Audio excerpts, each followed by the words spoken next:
ବେସନରେ କରୁଛନ୍ତି ସେଥିପାଇଁ ଗୋଟିଏ ମିକ୍ସିଂ ଜାର୍ରେ ଅଳ୍ପ କିଛି ଅଦା 3-4ଟି ଖଣ୍ଡ 3-4ଟି ଲଙ୍କାକୁ ଭଲସେ ପେଷ୍ଟ ବନେଇବା। ଆପଣ ଏଠି ଛେଚିକି ବି ନେଇପାରିବେ। ଏସବୁକୁ ଗୋଟେ ପ୍ଲେଟ୍କୁ ବାହାର କରିନେବା। ଆଉ ସେଇ ଜାର୍ରେ ହିଁ 2ଟି ଟମାଟୋକୁ ଲମ୍ବା କରି କାଟି ନେଇଛି। ଏହାର ପେଷ୍ଟ ବା ପ୍ୟୁରି ବନେଇଦେବା। ଦେଖିପାରୁଥିବେ କେତେ ଚିକଣରେ ଆମର ପେଷ୍ଟ ହେଇଯାଇଛି। ଏସବୁକୁ ଗୋଟେ ପ୍ଲେଟ୍କୁ ବାହାର କରିନେବା। ସେ ଜାର୍କୁ ଧୋଇକି ଆଉ ଗୋଟେ ପେଷ୍ଟ ବନେଇବା। ଏଠି ମୁଁ କାଜୁ ପୋସ୍ତ ମଗଦକୁ ଅଧଘଣ୍ଟା ପାଣିରେ ଭିଜିକି ରଖିଥିଲି। ସେସବୁରୁ ଗୋଟେ ପେଷ୍ଟ ବନେଇଦେବା। ଦେଖିପାରୁଥିବେ କେତେ ଚିକଣରେ ଆମର ପେଷ୍ଟ ହେଇଯାଇଛି। ଏସବୁକୁ ଗୋଟେ ପ୍ଲେଟ୍କୁ ବାହାର କରି ରଖିଦେବା। ଆଉ ଗୋଟେ ସିକ୍ରେଟ୍ ପେଷ୍ଟ ମୁଁ ଆପଣଙ୍କୁ ରୋଷେଇ କଲାବେଳେ କହିବି। ତ ଭିଡ଼ିଓଟିକୁ ଶେଷ ଯାଏଁ ଦେଖନ୍ତୁ। ଭିଡ଼ିଓଟି ଟିକେ ବି ଭଲ ଲାଗିଥିଲେ ଲାଇକ୍ ସେୟାର ସବସ୍କ୍ରାଇବ୍ କରନ୍ତୁ। ତ ଏଠି ଆମର 3ଟି ମସଲା ରେଡ଼ି ହେଇଯାଇଛି। ଏହି 3ଟି ପେଷ୍ଟ ଆଉ ଘରୋଇ ମସଲା ଦେଇକି ଆଜି ଆମେ ବନେଇବା ବିନା ପିଆଜ ରସୁଣ ପୋଟଳ କୁରୁମା। ଏଠି ମୁଁ ନେଇଛି 7ଟି ପୋଟଳ, 5ଟି ମିଡ଼ିୟମ୍ ସାଇଜ୍ ଆଳୁ, ସବୁଗୁଡ଼ିକୁ ଭଲସେ ଧୋଇକି କାଟି ନେବା। ଏଠି ମୁଁ ପୋଟଳକୁ ମିଡ଼ିୟମ୍ ସାଇଜ୍ର କରି କାଟି ନେଇଛି ଆଉ କ୍ରସ୍ କରି କାଟିଛି। ଏମିତି ଯଦି ପୋଟଳକୁ କାଟିବେ ଛାଣିଲା ବେଳେ ଆପଣ ପୋଟଳ ଚେମଟା ହେବ ନାହିଁ ଆଉ ମସଲା ବି ଆପଣଙ୍କର ଭଲସେ ଭିଜିବ। ତ ଆଳୁକୁ ବି ଚୋପା ଛଡ଼େଇ ଭଲସେ କାଟି ନେଇଛି। ଏଠି ସବୁ କିଛି ରେଡ଼ି ହେଇଯାଇଛି। ତ ଚାଲନ୍ତୁ ଷ୍ଟାର୍ଟ କରିବା ଆଜି ରୋଷେଇ। ଗ୍ୟାସ୍ ଅନ୍ କରି ଗୋଟେ କରେଇ ନେବା। ଆପଣ ଭିଡ଼ିଓଟି କେଉଁଠୁ ଦେଖୁଛନ୍ତି ନିଶ୍ଚୟ କମେଣ୍ଟ କରନ୍ତୁ। ଭଲ ଲାଗିଥିଲେ ଲାଇକ୍ ସେୟାର ସବସ୍କ୍ରାଇବ୍ କରନ୍ତୁ। ତ ତେଲ ଅଳ୍ପ ନେଇଛି, ଆପଣଙ୍କର କ୍ୱାଣ୍ଟିଟି ଅନୁଯାୟୀ ଆପଣ ତେଲ ନେବେ ଛାଣିବା ପାଇଁ। ତ ତେଲ ପୁରା ଗରମ ହେଲା ପରେ ଆମେ କାଟିଥିବା ପୋଟଳକୁ ଫାଷ୍ଟ ଛାଣିବା। ଯଦି ମୋର ପୂର୍ବ ଭିଡ଼ିଓ ସବୁ ପଣସ ତରକାରୀ, ବେସନ ତରକାରୀ, ଘାଣ୍ଟ ତରକାରୀ, ଅଣ୍ଡା ତରକାରୀ, ଭେଜ୍ ବିରିୟାନୀ ଭିଡ଼ିଓ ଦେଖିନାହାନ୍ତି ଡିସ୍କ୍ରିପ୍ସନରେ ତାର ଲିଙ୍କ୍ ଅଛି, ଆପଣ କ୍ଲିକ୍ କରି ଦେଖିପାରିବେ। ଭିଡ଼ିଓ କେମିତି କ'ଣ ଲାଗୁଛି ନିଶ୍ଚୟ କମେଣ୍ଟ କରିପାରିବେ। ତ ସବୁଗୁଡ଼ିକ ପୋଟଳ ଆମେ ଛାଣିବା। ପୋଟଳ ଟିକେ କଲର୍ ଚେଞ୍ଜେସ୍ ଆସିଲା ଯାଇ ଆମେ ତାକୁ ଛାଣିବା। ଅଧିକା ଫ୍ରାଏ କରିବା ନାହିଁ, ପୋଟଳ ଚେମଟା ହେଇଯିବ, ତରକାରୀରେ ବି ମସଲା ଭଲସେ ଭିଜିବ ନାହିଁ, ଆମର ଟେଷ୍ଟ ଲାଗିବନି। ତ ମିଡ଼ିୟମ୍ ଫ୍ରାଏ କରି ତାକୁ ଗୋଟେ ପ୍ଲେଟ୍କୁ ବାହାର କରିଦେବା। ଆଉ ସେ ତେଲ ଟିକେ ଗରମ ହେଲା ପରେ କାଟିଥିବା ଆଳୁ ଗୁଡ଼ିକୁ ଭଲସେ ଫ୍ରାଏ କରିଦେବା। ଆଳୁକୁ ଫ୍ରାଏ କଲା ଟାଇମ୍ରେ ଆପଣଙ୍କର ଫ୍ଲେମ୍କୁ ମିଡ଼ିୟମ୍ କରି ରଖନ୍ତୁ। ଆଳୁ ଭଲସେ ଫ୍ରାଏ ହେଇଯିବ ଆଉ ଟିକେ କଲର୍ ଚେଞ୍ଜେସ୍ ଆସିଲା ଯାଏ ଆମେ ତାକୁ ଫ୍ରାଏ କରିବା। ଆପଣ ଏଠି ଆଳୁକୁ ସିଝେଇକିରି ବି ନେଇପାରିବେ, ଦୁଇଟା ଆପଣ ଫ୍ରାଏ କରିବାରେ ସିଝେଇ ନେଇପାରିବେ, ଆପଣଙ୍କର ଚଏସ୍ ସେଇଟା।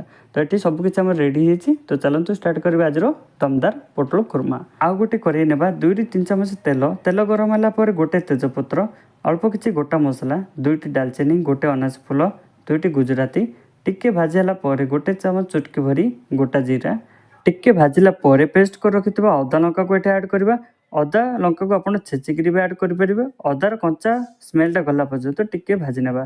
ତାପରେ ପେଷ୍ଟ କରି ରଖିଥିବା ଟମାଟୋକୁ ଏଠି ଆଡ଼୍ କରିବା। ତାକୁ ଭଲସେ 2-3 ମିନିଟ୍ କଷିବା ଯେମିତି ଟମାଟୋର ପାଣି ଅଂଶ କମିଯିବ ଆଉ ତେଲ ବି ଅଲଗା ହେଇଯିବ।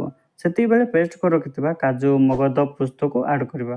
ଏହାକୁ କଣ୍ଟିନ୍ୟୁଅସ୍ଲି କଷିବା ଯେମିତି କରେଇରେ ଲାଗିବ ନାହିଁ ଆଉ ଆମର ପରଫେକ୍ଟଲି କଷି ହେବ।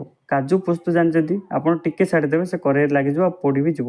ତ ତାକୁ କଣ୍ଟିନ୍ୟୁଅସ୍ଲି କଷିବା। ଯଦି ଲାଗିଯାଉଛି ଅଳ୍ପ ପାଣିରେ ସେଇ ପ୍ଲେଟ୍କୁ ଧୋଇକିରି ପାଣି ଆଡ଼୍ କରିପାରିବା। ତାକୁ କଣ୍ଟିନ୍ୟୁଅସ୍ଲି କଷିବା ପାଣି ଟିକେ କମିଲା ଯାଏଁ ଆଉ ତେଲ ଆମର ଅଲଗା ହେଲା ପର୍ଯ୍ୟନ୍ତ। ସେଇ ଟାଇମ୍ରେ ଆମେ ଗୁଣ୍ଡ ମସଲା ଆଡ଼୍ କରିବା। ଏଠି ମୁଁ ନେଇଛି 1 ଚାମଚ ହଳଦୀ ଗୁଣ୍ଡ, 2 ଚାମଚ କାଶ୍ମୀର ଲାଲ, 2 ଚାମଚ ଧନିଆ ଗୁଣ୍ଡ, 1 ଚାମଚ ଜିରା ଗୁଣ୍ଡ ଆଉ 1 ଚାମଚ ଘର ତିଆରି ଗରମ ମସଲା, ସବୁଗୁଡ଼ିକୁ ଆଡ଼୍ କରିବା ଆଉ କଣ୍ଟିନ୍ୟୁଅସ୍ଲି କଷିବା। ମସଲାକୁ ଯେତେ କଷିବେ ତା'ର ଟେଷ୍ଟ ସେତେ ରହିବ। ତରକାରୀର ଟେଷ୍ଟ ମସଲାରେ ହିଁ ଥାଏ ଆଉ ତରକାରୀର ଟେଷ୍ଟ ଡବଲ୍ କରିଥାଏ। ମସଲାର ସ୍ୱାଦ ପାଇଁ ଏଠି ମୁଁ ଆଡ଼୍ କରିଛି 1 ଚାମଚ ଲୁଣ। ଆପଣଙ୍କର ସ୍ୱାଦ ଅନୁଯାୟୀ ଆପଣ ଲୁଣ ଆଡ଼୍ କରନ୍ତୁ ଆଉ ତାକୁ ପରଫେକ୍ଟଲି କଷନ୍ତୁ। ଆଜି ଯେଉଁ ଆମେ ରେସିପି ବନାଉଛନ୍ତି ପୋଟଳ କୁରୁମା, କୁରୁମାର ଟେଷ୍ଟ ମାନେ କ'ଣ ସେଇ କାଜୁ, ପୋସ୍ତ, ମଗଦର ଯେଉଁ ପେଷ୍ଟ ତା'ର ହିଁ ଟେଷ୍ଟ। ତ ମସଲାକୁ ଯେତେ ପରଫେକ୍ଟଲି କଷିବା ତା'ର ଟେଷ୍ଟ ଡବଲ୍ ରହିବ ଆଉ ଆମ ତରକାରୀର ବି ଟେଷ୍ଟ ଡବଲ୍ ହେବ। ତ ମସଲାକୁ ପରଫେକ୍ଟଲି କଷିବା ଯେମିତି ତେଲ ଅଲଗା ହେଇଯିବ। ଦେଖିପାରୁଥିବେ ଏଠି ଆମର କେତେ ଭଲସେ ତେଲ ଅଲଗା ହେଇଯାଇଛି। ପର୍ଯ୍ୟନ୍ତ ମସଲାକୁ କଣ୍ଟିନ୍ୟୁଅସ୍ଲି କଷିବା ଆଉ ମସଲା ଆମର ପରଫେକ୍ଟଲି କଷିଲା ପରେ ଅଳ୍ପ କିଛି ଗରମ ପାଣି ଦେଇ ତାକୁ ଫୁଟାଇ ନେବା। ମସଲା ଟିକେ ଫୁଟି ଆସିଲା ପରେ ଛାଣି ରଖିଥିବା ପୋଟଳ ଆଳୁକୁ ଏଠି ଆଡ଼୍ କରିବା ଆଉ ମସଲା ସହିତ 3-4 ମିନିଟ୍ ଭଲସେ କଷିବା। ମିଡ଼ିୟମ୍ ଫ୍ଲେମ୍ରେ 3-4 ମିନିଟ୍ ଭଲସେ କଷିବା ଯେମିତି ମସଲା ଆମର ପୋଟଳ ଆଳୁ ସହିତ ଭଲସେ ଭିଜିଯିବ। ଆପଣ ଭିଡ଼ିଓଟି କେଉଁ ଲୋକେସନ୍ରୁ ଦେଖୁଛନ୍ତି ଆଉ ଏ ପର୍ଯ୍ୟନ୍ତ କେମିତି କ'ଣ ଲାଗୁଛି ନିଶ୍ଚୟ କମେଣ୍ଟ କରନ୍ତୁ। ଭଲ ଲାଗିଥିଲେ ଲାଇକ୍ ସେୟାର ସବସ୍କ୍ରାଇବ୍ କରନ୍ତୁ। ପ୍ରଥମରୁ ଯେଉଁ ସିକ୍ରେଟ୍ ପେଷ୍ଟ ଗୋଟେ ମୁଁ କହିଥିଲି ସେଇଟା ଏବେ ଆଡ଼୍ କରିବା। ସେଇଟା ହେଉଛି ନଡ଼ିଆ ପେଷ୍ଟ। ଅଳ୍ପ କିଛି ନଡ଼ିଆକୁ ମୁଁ ପେଷ୍ଟ କରି ଏଠି ଆଡ଼୍ କରିଛି। ଆପଣ ଥରେ ଏମିତି ଘରେ ବନାନ୍ତୁ, ନଡ଼ିଆ ପେଷ୍ଟ ଦେଇକରି ବନାନ୍ତୁ, ଟେଷ୍ଟ ଜବରଦସ୍ତ ରହିବ, ହୋଟେଲ ଭଳି ଟେଷ୍ଟ ଲାଗିବ। ଥରେ ଏମିତି ବନାନ୍ତୁ, ଟେଷ୍ଟ କରି କୁହନ୍ତୁ କେମିତି କ'ଣ ଲାଗୁଛି ନିଶ୍ଚୟ କମେଣ୍ଟ କରନ୍ତୁ। ଆଉ ଏ ପର୍ଯ୍ୟନ୍ତ ଭିଡ଼ିଓଟି କେମିତି କ'ଣ ଲାଗୁଛି ନିଶ୍ଚୟ କମେଣ୍ଟ କରନ୍ତୁ।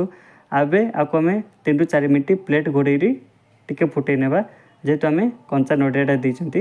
ତ ଟିକେ ଫୁଟିଲା ପରେ ଆମର ରେଡ଼ି ହେଇଯିବ ଏବେ ପୋଟଳ କୁରୁମା।